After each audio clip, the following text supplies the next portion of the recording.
Hi my dear parents, welcome back to the Light Fruit Academy. My name is Pierre Nduka, and in this video I would like us to look at some of the biggest challenges that are affecting our youth, that are affecting our children.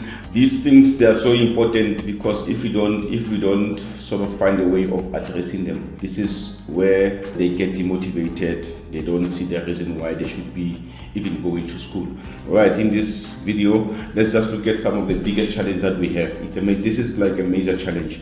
One of them, this was a research which was done by the McKinsey Global Institute, predicting that about 800 million jobs will be replaced by robots and technology by the year 2030. I don't know how do you feel about it. I don't know how do you think about it.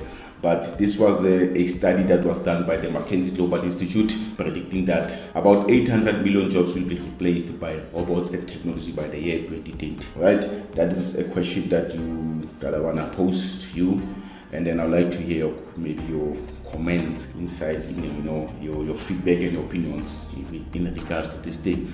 And then because of we know right now about the technology and the AI that is, so I'm worried about the education system if we don't implement these things right now, because we are already about 15, 20 years behind. We are already 20 years, 15 years behind in terms of technology and other things if you look at other countries.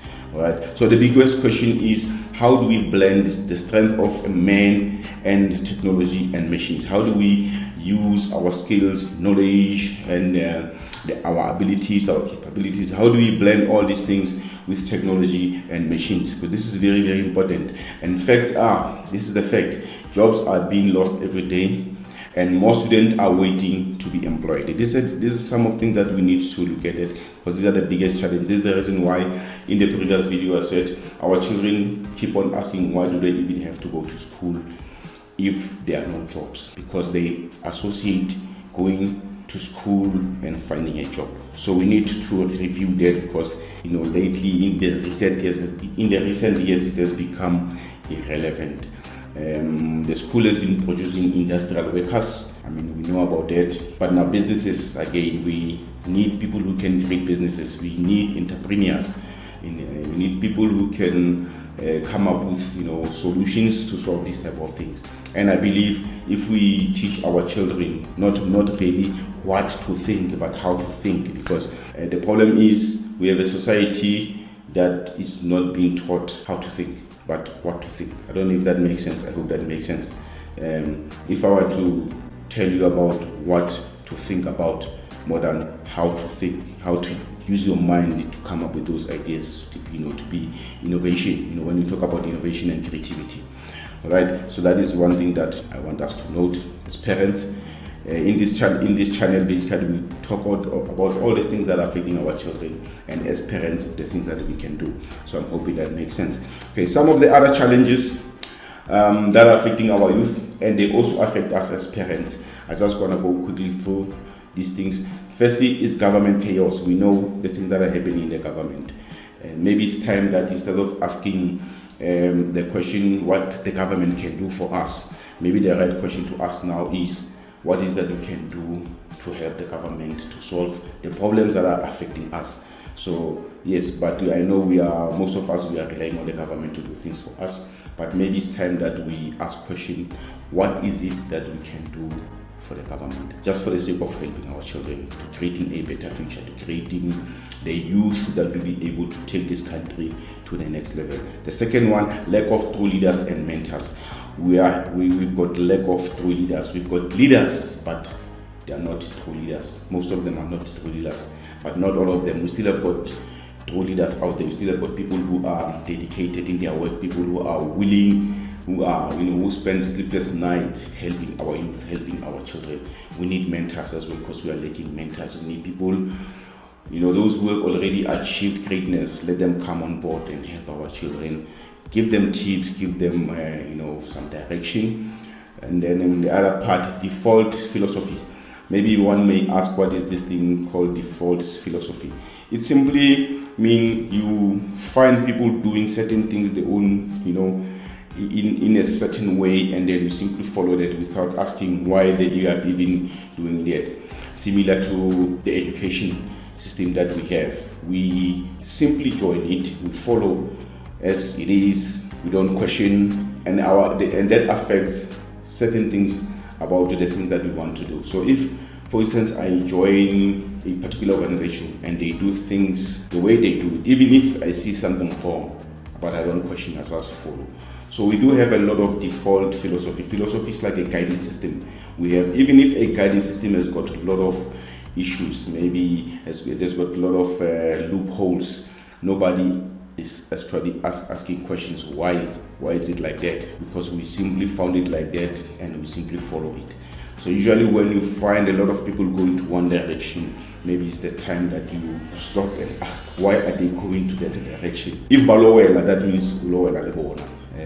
So that is very, very key. We need to look at the philosophy, default philosophy. Maybe we have to come up with our own philosophy, our own guiding system that will eventually, something that is well planned, that is something that is well designed to bring out the right outcome.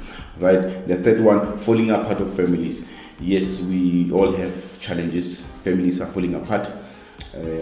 Parents are getting divorced, and these things, they affect the children. Sometimes you find your child is not performing well in school, and maybe they start to behave in a way that you are not, maybe that you don't like. But later on, when you realize, because these are some of the things that I pick up when I coach some of these young ones, you find that they are unable to focus because of the things that are happening inside the house. Maybe there's fights in the house. Families, we all have issues.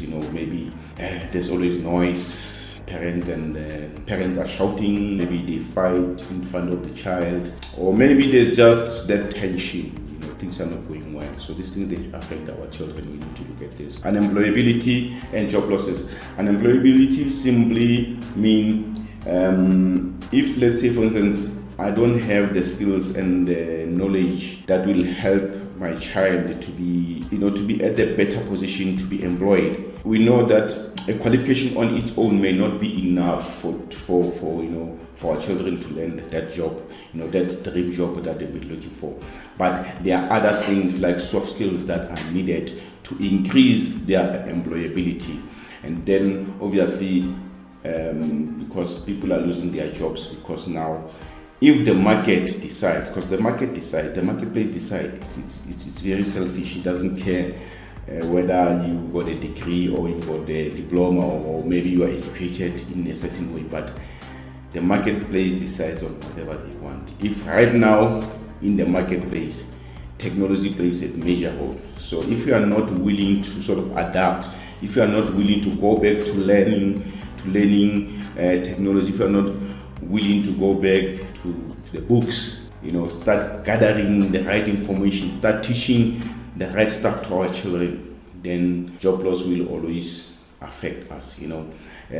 Someone was asking that this AI, artificial intelligence, it's now becoming a norm that is going to take, people are starting to get used to the idea that it's going to take people's jobs, But now somebody was asking, what is that they can do so that they're not affected? And the answer was simply adapt to what is happening, adapt to the change. Learn, be willing, your willingness to learn and your willingness to change as a result of whatever that you learn must be higher. That is your willingness, the willingness ratio. If you are willing to learn and you are willing to change, to adapt as a result of whatever the things that you just learned, that on its own will increase your chance of employability as well as reduce.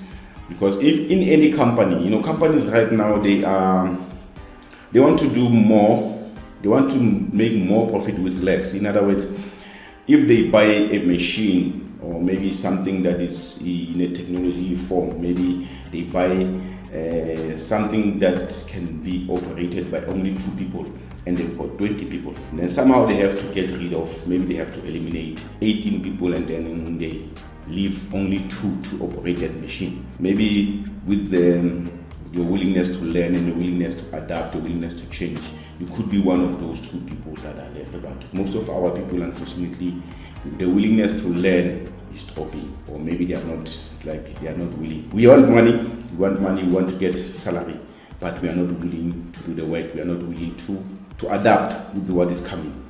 Unfortunately, unfortunately, the world is changing rapidly right now, and we cannot catch up. It's like we are playing a catch-up game, but I'm hoping at least we do encourage our children for them to be able to adapt, to be able to increase their willingness to learn, and also to increase their willingness to change and adapt as a result of whatever that is happening right now.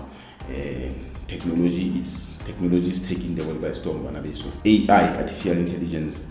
I think I'm gonna have to create a video that is only talking about AI and the opportunities that is coming with AI. Right. Access to tertiary education remains a problem. We still have our youth who are in the gap year that still have to register. Maybe they could not find space, they could not get access to tertiary.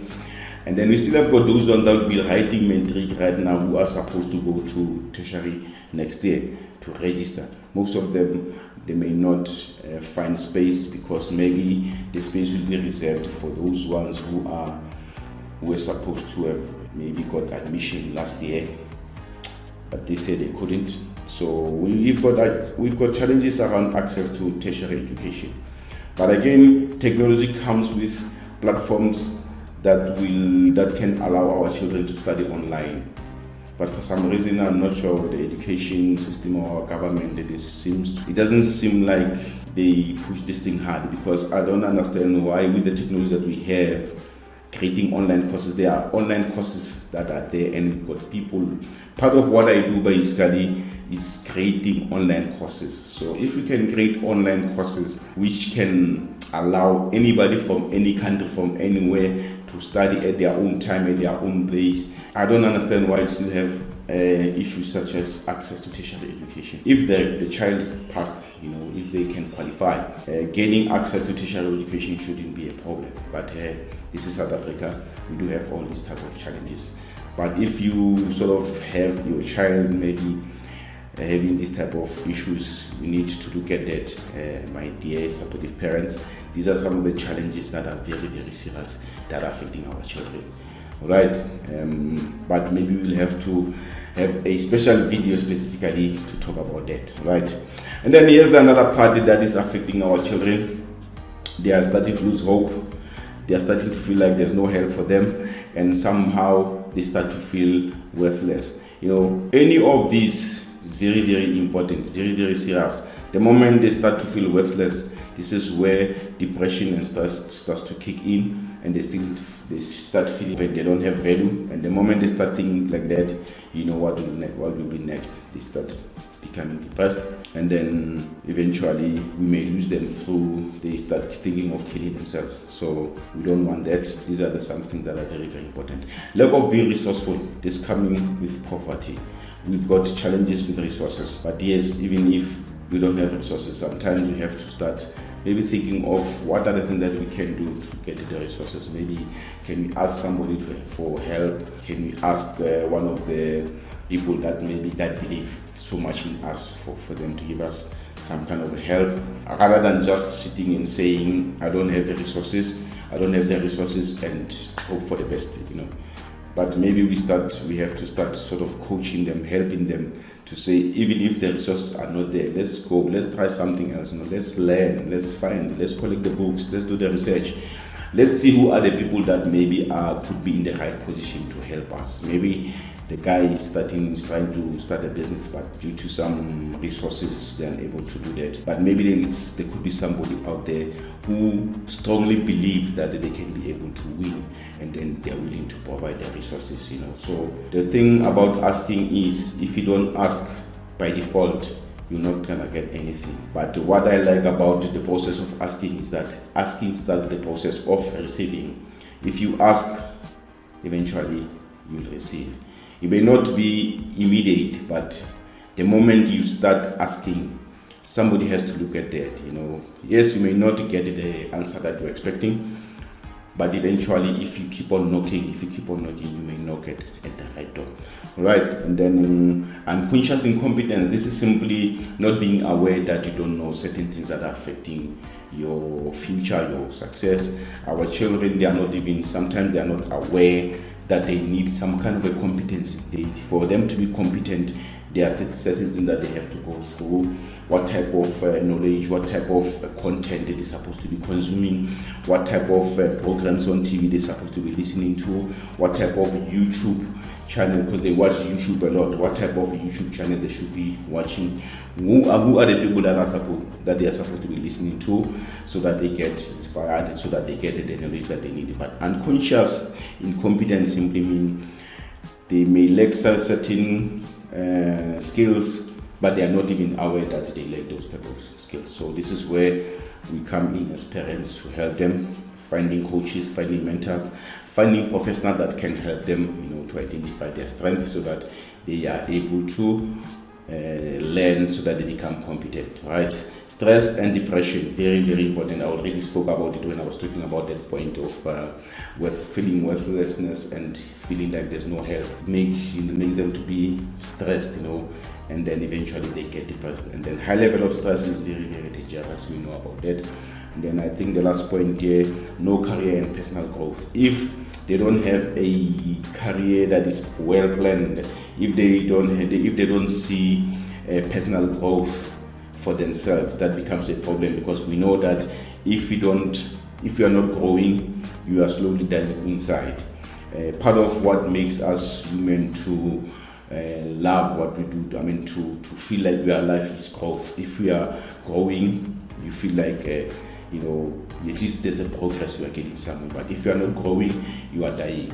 We know about the quote about William Shakespeare, and this is the quote that I love from William Shakespeare, when he says, the meaning of life is to find your gift, and the purpose of life is to give it away. So we need to help our children to find the meaning of life, which is finding their gift. And once they've got the gift, once they identify their gift, we help them to give it away, because this is what the marketplace needs, basically.